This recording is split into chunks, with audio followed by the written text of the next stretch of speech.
Hello everyone and welcome back to my channel. Today I'm here for a first time home buyer experience collaboration with my girl Michelle. She is going to be sharing her first time experience with purchasing a home and purchasing a pre-owned home. I am going to share my experience from purchasing a brand new home. First of all though, congratulations are in order for my friend. She just bought her first home. I'm super proud of her. I've already told her that of course, but in case you did not know and in case you follow her but you just didn't know because she hasn't really been sharing a lot about it, then I feel like I just wanted to go ahead and mention that. And like I said, congratulations are in order. So my husband and I actually purchased this home at the end of 2019 and Michelle actually purchased her home at the beginning of 2021, just to give you guys some further insight. So I'm going to go ahead and dive into these questions and just share with you guys my experience or our experience. Why did you choose your option? We decided to purchase brand new as opposed to pre-owned for a number of reasons. The first reason is because where we live, near a military base or in a military town, there are just a whole bunch of up and coming neighborhoods and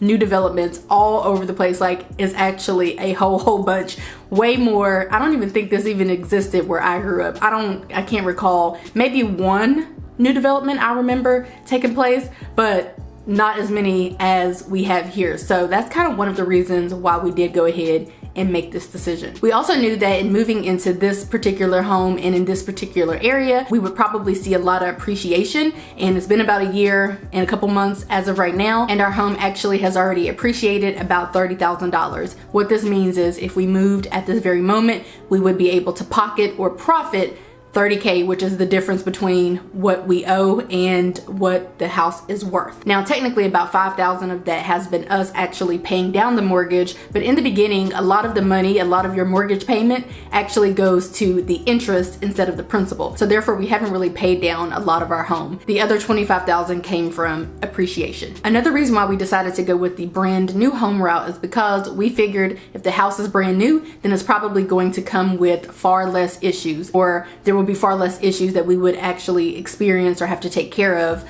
within the first couple of years or whatever the case is. So that was one of the major contributors to why we actually purchased a brand new home. We just wanted to minimize those potential issues, so that is why we went with the brand new home. Another reason why we went with this option is because we were looking in different areas for 4-bedroom homes with an office, we would be looking at paying basically the same amount. So there really wasn't a huge difference because those houses had already appreciated or they were already in, good neighborhoods. That's pretty much, the homes that we were looking at. So they were already pretty much the same price. So because the process of getting approved for the new home was literally the same as it would have been if we would have purchased a pre-owned home, we just went ahead and purchased a brand new home. And of course, the final reason is obvious, and that is because technically we purchased a semi-custom build, I think is what they are calling it. So because of which we were able to go to the design studio and pick out a lot of our features. And honestly, aside from the floor plan, which we had already picked because there were so many to pick from,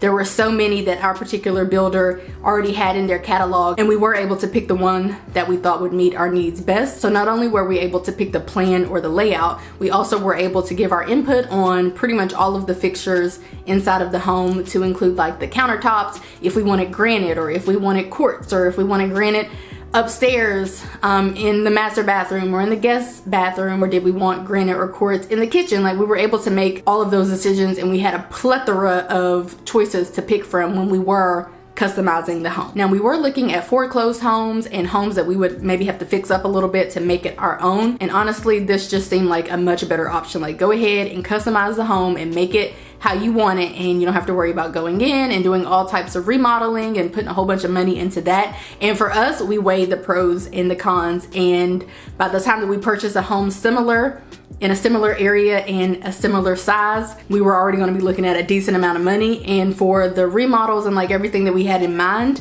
it was just going to be too much. So we just went ahead and made the decision to purchase a new semi-custom build. I do want to say that we also could have just purchased a brand new home that was move-in ready, but if you intercede or start the process earlier whenever they are building these new homes, you typically do have an option of giving some input. This was the case for a couple of other developments that we looked at. We were going to be able to kind of go into the design studio and pick a lot of our features and options and things like that. So for us, because we did interject or intercede, it looked a little bit different because we were able to go to the design studio to give our input. Otherwise, otherwise, you know, we would not have been able to do that. So I'm going to give you the process, including going to the design studio. But had we just purchased a brand new home that was already built by the builder, we wouldn't have been able to go to the design studio. So the first step after we decided on a new build was finding a development. There were so many to choose from, I promise you, so much so that we gave earnest money to not only for this home, but also for another home as well. And we were already told that we would be able to get the money back from whichever one if we didn't choose to go with it. That might not always be the case, but that is something that we actually did. So we gave a $500 check to this other development, and we also gave earnest money to this particular builder, and that was, I'm pretty sure, the same price. I will tell you that earnest money will vary, and it can be as little as like $500, which I say little because that's not a lot compared to the overall amount of the house, because the earnest money typically does go towards closing costs. But I say that because $500 when you're comparing it to a $200,000 home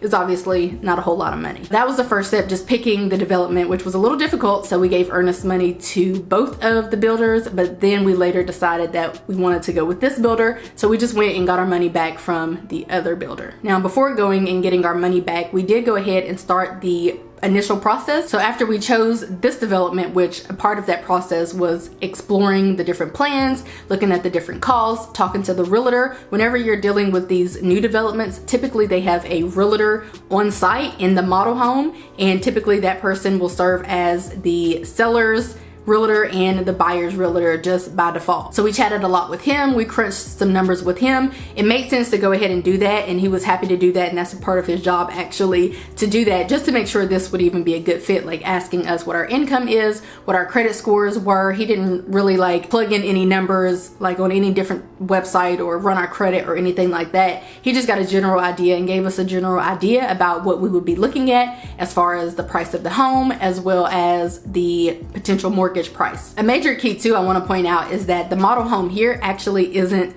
the floor plan that we chose, but they have a bunch of other developments in the area, and the model home at a different development was actually the model home that we chose. So we were able to go ahead and go there and look at the floor plan and take a little tour of it, and we loved it and we thought it would fit our needs, much like we thought whenever we saw pictures online or, you know, the layout online, but we just wanted to be sure. So I do recommend that if there are other developments, see if any of them have the home that you're looking to buy as a model home so you can go walk around and tour. After talking to the realtor, we learned that they actually had a preferred lender, and so we didn't have to go find our own lender. Probably we would have gone with our bank's lender or, you know, gone with our bank, but they had a preferred lender. So we set up an appointment with that loan officer, and so we went and we chatted it up with him. Now this was more in depth because he actually ran our credit score and looked at our credit report and was able to tell us what kind of interest rate we would be looking at, and kind of talked us through what our actual mortgage would be given our credit score, our credit report,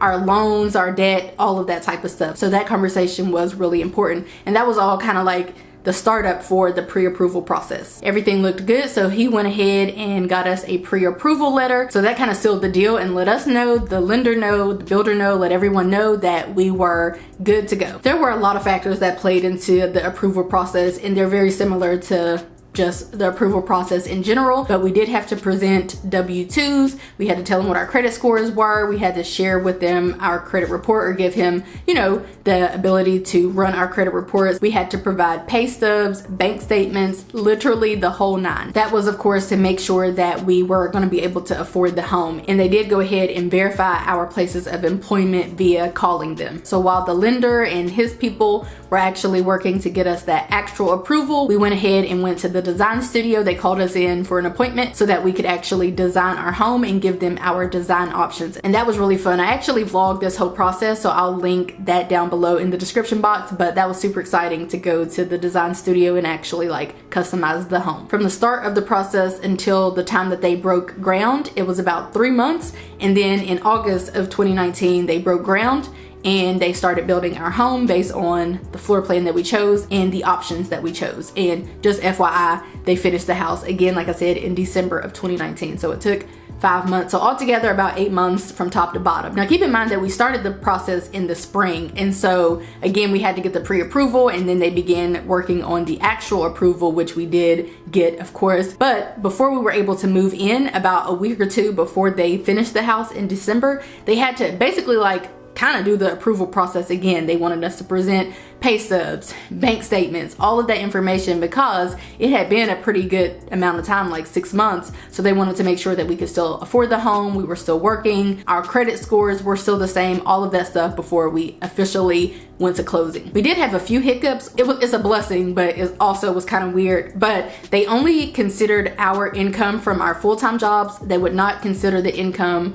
like the side hustle income or the business income, because I had not been doing it consecutively for 5 years at that point. At that point, I'd been doing it for about 2 years. So they were not trying to hear any of our business income, which turned out to be like a blessing in disguise, because it basically forced us to purchase, which we were going to purchase this home with or without the business income, but it forced us to really purchase a home that would be within our ability to maintain with or without the business. Well, without the business, because again, they didn't consider any of that income. So it kind of forced us to purchase a home that would not have us to be, I don't know, house poor, I think is what they call it. I will say maybe possibly had they considered the business income, we maybe would have picked a different floor plan, but our budget was pretty strict and we weren't really trying to deviate too far from about $225,000. We didn't really see the purpose in purchasing like some huge house whenever there were literally 2 of us who would be living there. Another issue that came about is my husband switched jobs, so that was a little riffraff and we got that all situated and squared away. But the timing that he switched jobs was like during the process, which presented as an issue. So if you're gonna switch jobs, go ahead and do that now before you start the process.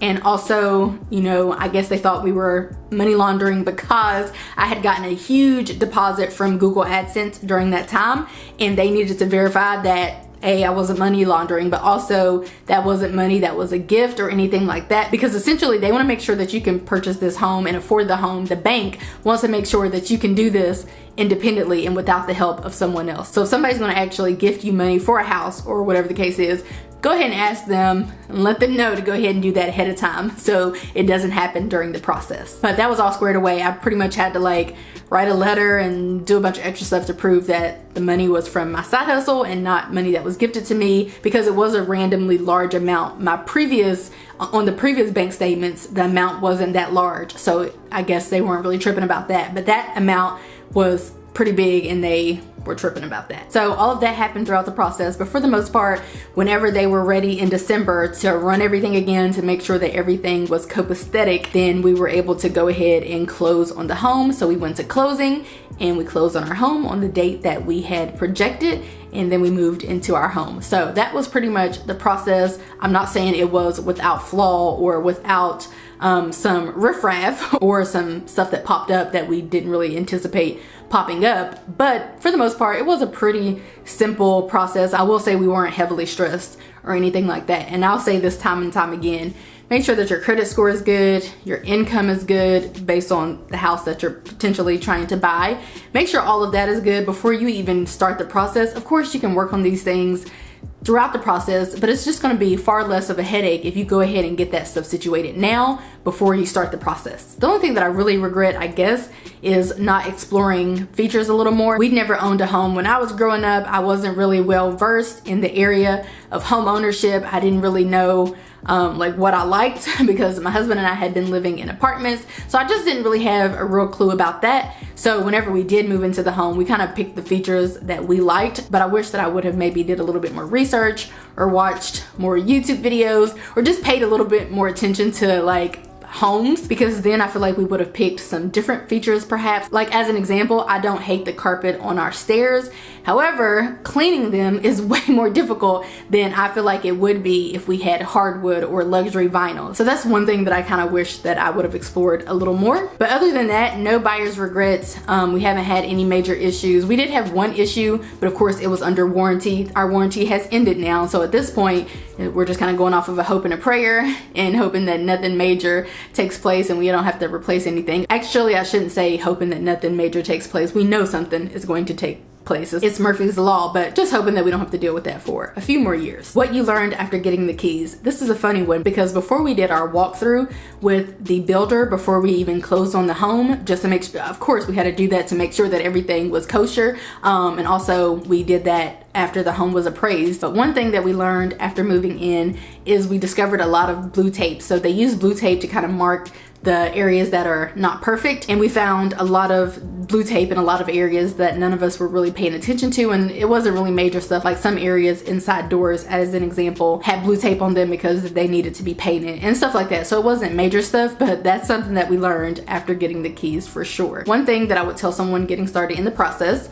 if you're doing a semi-custom build, for sure, then I'm going to recommend that you just explore other options. I feel like I've got a lot of information from watching home tours on YouTube. You got to be careful with that because you don't want to be in some kind of entrapment where you're trying to keep up with the Joneses or purchase something that you can't afford. So you do have to be mindful of that. But looking at different homes and like learning about the architecture and like the designs and learning about, you know, different types of paneling and different types of light fixtures, flush mounts and semi-flush mounts, that type of stuff like that. I guess I wish I would have spent more time in Lowe's and Home Depot, but that is something that I would share with other people. And again, I already mentioned it before, try to get your ducks in a row before you even start the process, because again, it's going to be so much easier. And also I kind of gave other tips and tricks as I talk throughout the whole video, so I'm not going to reiterate all of those, but those would be my tips and suggestions. Another thing that I would tell someone when they are buying a new home, especially a semi-custom build, is to make sure that everything is right before you even move in. And if you are going to move in and the garage isn't completed, as an example, our house had a garage front or face that wasn't supposed to be the front or face, so we had to bring that up. And so we went ahead and wrote up an addendum, the realtor did, and so that was included in our paperwork whenever we went to signing, just to kind of hold them accountable for fixing our garage. So if you're going to move in and there are a few things here and there that shouldn't be that way, then go ahead and bring that up before closing and see if they can get it fixed before closing, or make sure it's written or a part of the addendum. Okay, you guys, so that is it for this video. Like I mentioned, I have a whole playlist on my channel regarding the home buying process, which I will link in the description. Another congratulations to my friend Michelle for purchasing her first home. I hope that you guys enjoyed this video and you learned from it, and I will see you in my next one. Bye guys.